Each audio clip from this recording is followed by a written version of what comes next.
आदेश जय श्री महाकाल जय माँ कामाख्या। हम गुरुकुल रुद्र तारा कॉलेज जी आप सभी का पुनः स्वागत करते हैं हमारी इस यूट्यूब चैनल महातंत्र ज्ञान 2022 के अंदर। अब तो 22 तो खैर जाने वाला है, 21 चलने वाला है।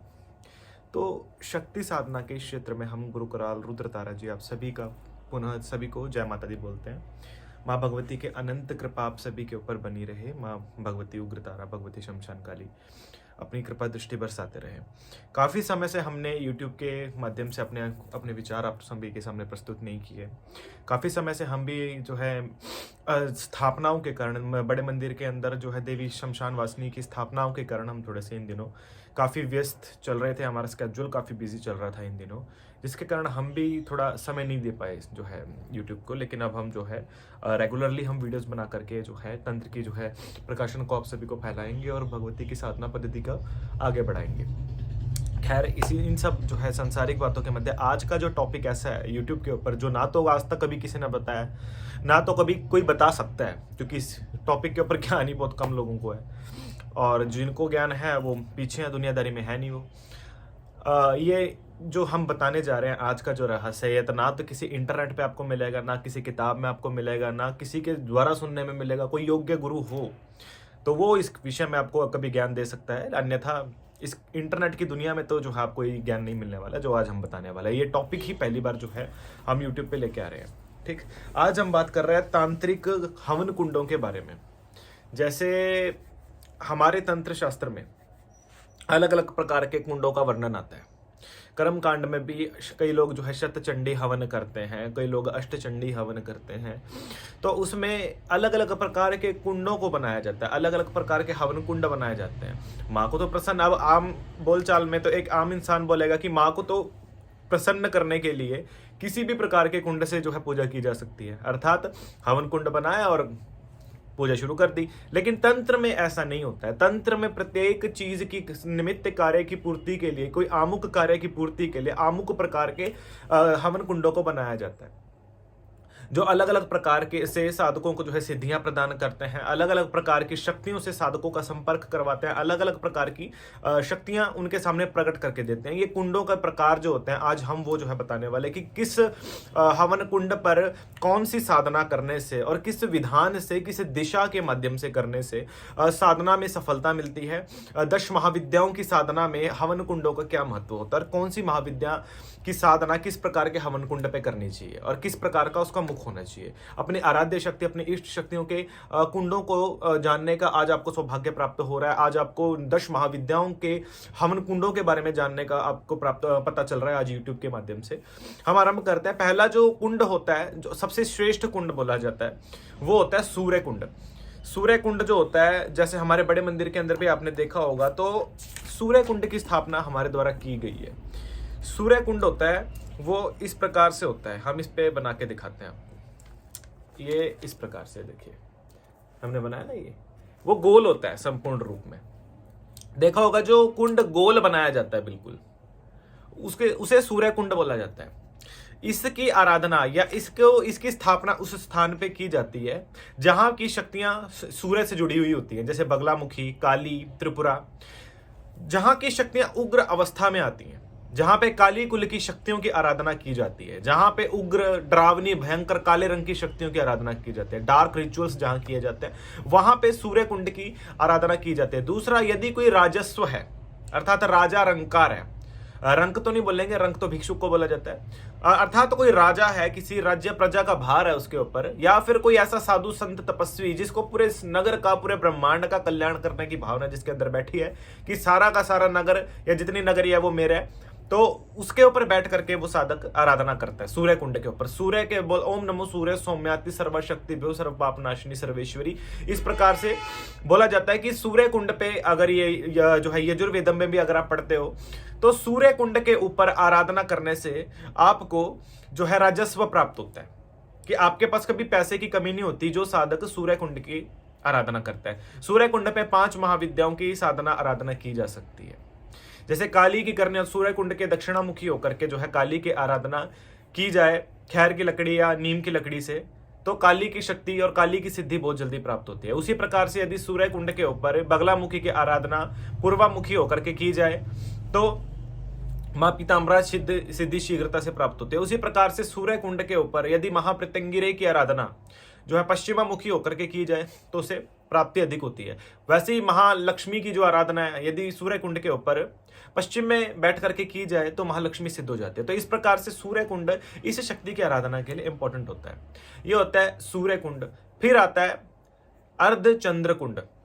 जैसे ये कुंड होता है ना, जो इसी कुंड का आधा भाग ऐसा, जैसे आप डी बोलते हैं ना, ऐसा, ये देखिए ये, तो ये अर्धचंद्र कुंड होता है। अर्धचंद्र कुंड या चंद्र कुंड जो उस स्थान पे जो है चंद्र कुंड की स्थापना की जाती है जिस स्थान पे चंद्रमा से जुड़ी शांत निर्मल ठंडी देवियों की आराधना की जाए, जिनका स्वरूप चंद्रमा के समान शीतल हो, और दूसरा वो अंधकार को भी दूर करती है। जैसे चंद्रमा जैसे निकल आता है तो वो अंधकार दूर हो जाता है ना, जैसे उसी प्रकार से तंत्र के अंदर उन शक्तियों की, उन महाविद्याओं की आराधना चंद्र कुंड पे की जाती है जो आपके चंद्र भाव में चलती है, आपके ठंडे भाव में चलती है।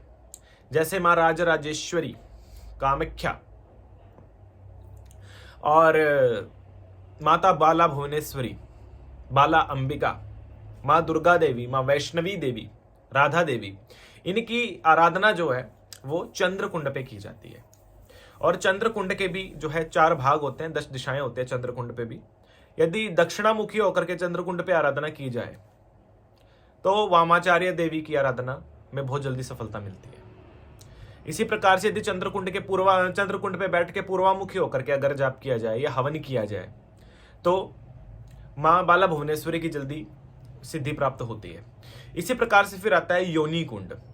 योनि कुंड का आकार इस तरीके से होता है, जैसे आजकल लोग हार्ट का बनाते हैं ना, दिल का आकार बनाते हैं। जैसे आजकल लोग, हमने देखा है इंटरनेट पे कि लोग ऐसे दिल बनाते हैं और एक दूसरे को देते हैं, प्रेमी प्रेमिका लेकिन हमारा दिल तो हमारी माँ के चरणों में रहता है। तो असल में ये योनि कुंड होता है। योनि कुंड के ऊपर बैठ करके जो आराधना की जाती है वो माँ कामरूपिणी कामाक्षा देवी और इत्र योनि की शक्तियों के लिए की जाती है। इस पे किसी भी प्रकार के मेल देवता की जो है, इस पे जो है कुंड पे मतलब पूजा नहीं की जा सकती। मतलब हवन जो होगा या उसके अंदर यज्ञ जो होता है वो देवता का नहीं होता, वो देवी का ही होता है। यदि कोई शक्ति उत्पन्न करवानी है उस कुंड से जो मेल विधि की हो, अर्थात आपने कोई ऐसा कार्य करवाना है या निमित्त ऐसा कोई कार्य या ऐसी शक्ति आपको प्राप्त करनी है देवी महामाया से कि जो पुरुष स्वरूप की हो, जैसे छल बेताल हो गया, कोई पिशाच हो गया, कोई प्रेत हो गया, इनको यदि आपने प्राप्त करना माँ के माध्यम से, माँ से प्राप्ति चाहिए आपको, तो आप इसी योनि कुंड पे बैठ के आराधना आप करते हो। पैशाच शक्तियों की आराधना योनि कुंड पे की जाती है। और यदि किसी प्रेत आत्मा की मुक्ति आपने करवानी है, अर्थात ऐसी जो परेशान बहुत कर रहे, किसी समय से पुराना रोग है जो मान नहीं रहा, तो योनि कुंड के ऊपर उसको खत्म किया जा सकता है, हमेशा के लिए देवी के चरणों में दबा दिया जाता है उसको। योनि कुंड इस चीज के लिए होता है। इसके भी पूर्व उत्तर के जो है नियम होते हैं, बाकी हम ज्यादा यूट्यूब पे नहीं बता सकते, सिर्फ आपको एक जानकारी के तहत हमने जो है बताया। तो ये होता है इस प्रकार से योनि कुंड। फिर आता है चातुर्ष कुंड। जैसे चौरस होता है ना, आपने देखा होगा, ज्यादातर लोग चातुर्ष कुंड की आराधना करते हैं। इस पे ज्यादातर वैदिक साधनाएं इस पे ज्यादा की जाती हैं, वाम साधनाएं इस पे नहीं होती, बहुत कम होती हैं। वैदिक साधनाएं जो होती हैं वो चातुर्ष कुंड के ऊपर की जाती है। जो चारों तरफ से होता है, इसमें चातुर्ष कुंड के ऊपर मूल रूप में जो है पितृ देवता, नारायण देवता, ब्रह्म देवता, रुद्र देवता, इनकी आराधना की जाती है, और वो भी वैदिक पद्धति से। तांत्रिक पद्धति में चातुर्ष कुंड की इतनी महत्वता नहीं होती, और वैसे भी तांत्रिक पद्धति में चातुर्ष कुंडों में जल्दी सफलता नहीं मिलती। हाँ, वाम जो है वाम पद्धति के अंदर, हाँ, यदि आप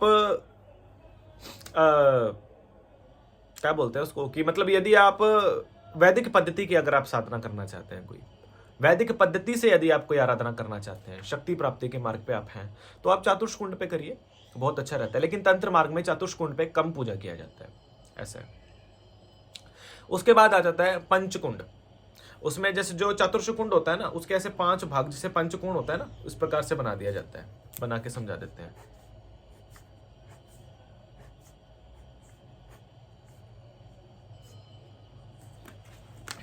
तो ये इस प्रकार का जो कुंड होता है वो पंचकुंड बोला जाता है। इस पंचकुंड के ऊपर मूल रूप में पितृदेवता की साधना आराधना की जाती है। माँ छिन्नमस्तिका की आराधना पंचकुंड पे की जाए तो बहुत ज्यादा फल मिलता है। माँ भैरवी की आराधना, माँ चामुंडा की आराधना, इनकी शक्ति को प्राप्त करने के लिए इनकी सिद्धि प्राप्त करने के लिए पंचकुंड के ऊपर आराधना की जाती है और पंचकुंड स्थापना करनी पड़ती है उस समय। तो पंचकुंड बनाकर निर्माण करने के उपरांत फिर जो है हवन कुंड में आहुति देने से शक्ति की कृपा प्राप्त होती है। फिर आता है षष्ठ कुंड। यही जो कुंड होता है इसके एक भाग और आगे बढ़ जाता है, होता है षष्ठ कुंड।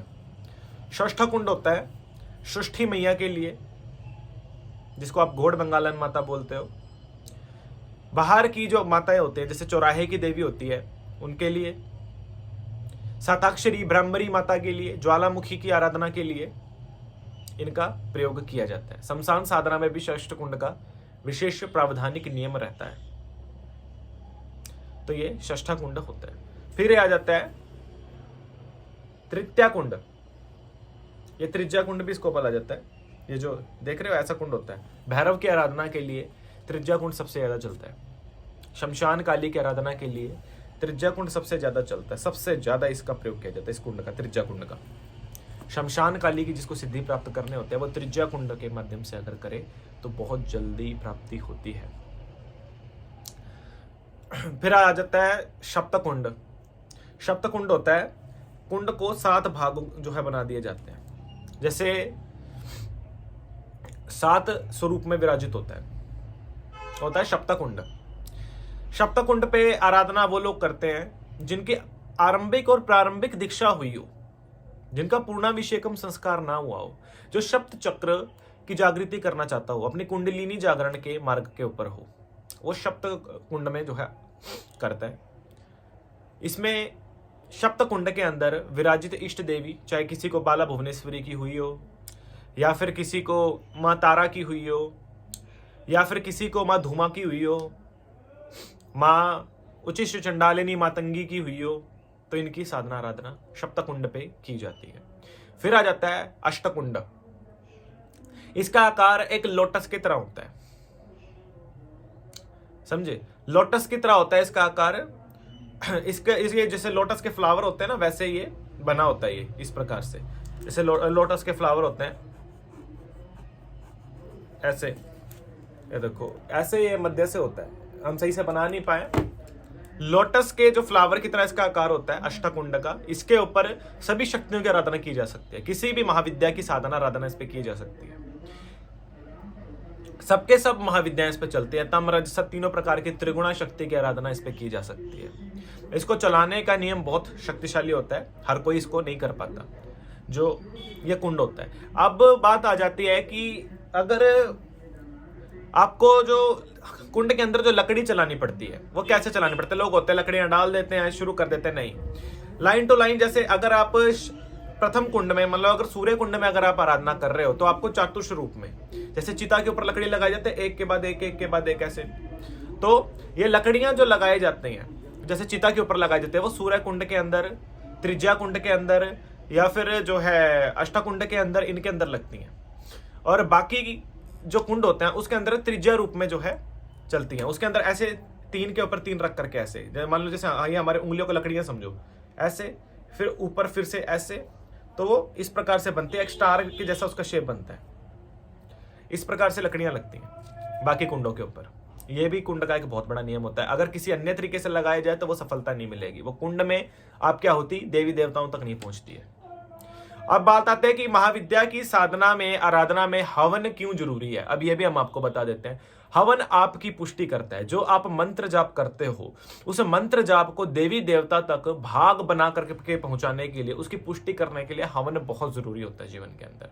हवन के अंदर पड़ने वाली जो दिव्य औषधियां होती हैं वो आपको देवी माँ तक पहुंचाने के लिए बहुत ही ज्यादा हेल्पफुल होती हैं। अब बात आती है कि हवन करने से क्या होता है। हवन करने से पुष्टि होती है आपके पितरों की, देवी देवताओं की क्योंकि हवन में सिर्फ एक देवी का ध्यान नहीं होता है, हवन के अंदर अनेक देवी देवताओं का आमंत्रण किया जाता है जो चल अचल स्वरूप में उस स्थान पे विद्यमान नहीं होते जिस समय आपने आराधना की होती है। तब आप जाने अनजाने उन देवी देवताओं का भी आमंत्रण आप कर लेते हो जो देवी देवता उस समय वहां पे विराजमान नहीं थे। तो सबका आशीर्वाद जब आपको मिल जाता है तब जाकर के आपको संपूर्ण सिद्धि प्राप्त होती है।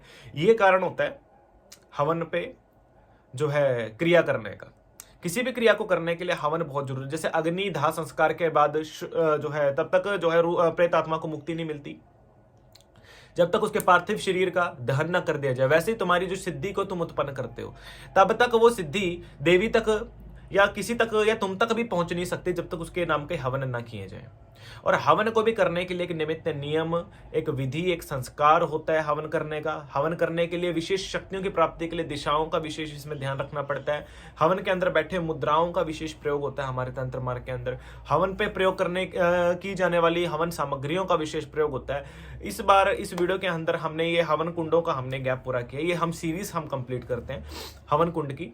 इसके बाद हवन कुंडों में 10 महाविद्या को सिद्ध करने के लिए कौन सी लकड़ियों का प्रयोग करना पड़ता है उनके बारे में हम विचार अगली वीडियो में करते हैं। और इसी के साथ लकड़ियों के उपरांत महाविद्याओं की प्राप्त करने के लिए कौन सी औषधियों का प्रयोग होता है कि जिससे महाविद्या फट से जागृत हो जाती है।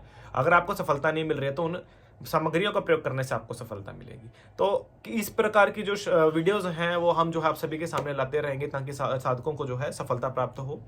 और हमारे द्वारा जो बच्चे हैं जो दीक्षित हैं उन दीक्षित बच्चों को आदेश है कि आने वाले कुछ समय के अंदर बड़े मंदिर के अंदर जो कुंड पे क्रियाएं चलने वाली हैं उस समय आकर के वो चक्रमंडल पे पूजन अवश्य करके जाएं। और नए बच्चे जो हमसे दीक्षा ग्रहण करने के लिए दरबार पे आने वाले हैं वो शनि मंगल के दिन दरबार पे आए, इसके सिवा किसी अन्य दिन दरबार पे ना आया जाए।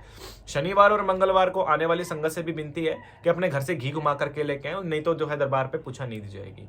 बड़े मंदिर का निर्माण अभी चल ही रहा है तो निसंदेह जो बच्चे बड़े मंदिर के निर्माण के लिए अपना सहयोग देना चाहते हैं वो दे सकते हैं। जय माता दी, जय श्री महाकाल, जय मां कामाख्या। मां भगवती कामाख्या आप सभी की मनोकामनाओं को पूर्ण कर। इस वीडियो को शेयर कर दीजिए, चैनल को लाइक कर दीजिए, सब्सक्राइब कर दीजिए क्योंकि अब तो 1 लाख होने में बहुत ही कम बचे हैं। आप सब्सक्राइब नहीं करवा रहे हो, आप बस आपसे यही जो है मतलब झगड़ा है हमारा। फटाफट से सब्सक्रिप्शन जो है बटन पे जो है टैप कर दो, सब्सक्राइब कर लो फटाफट से और शेयर कर दो वीडियोस को, ठीक है, क्योंकि ये इंफॉर्मेटिव वीडियोस आपको कहीं से नहीं मिलने वाली है। ठीक, जय माता दी।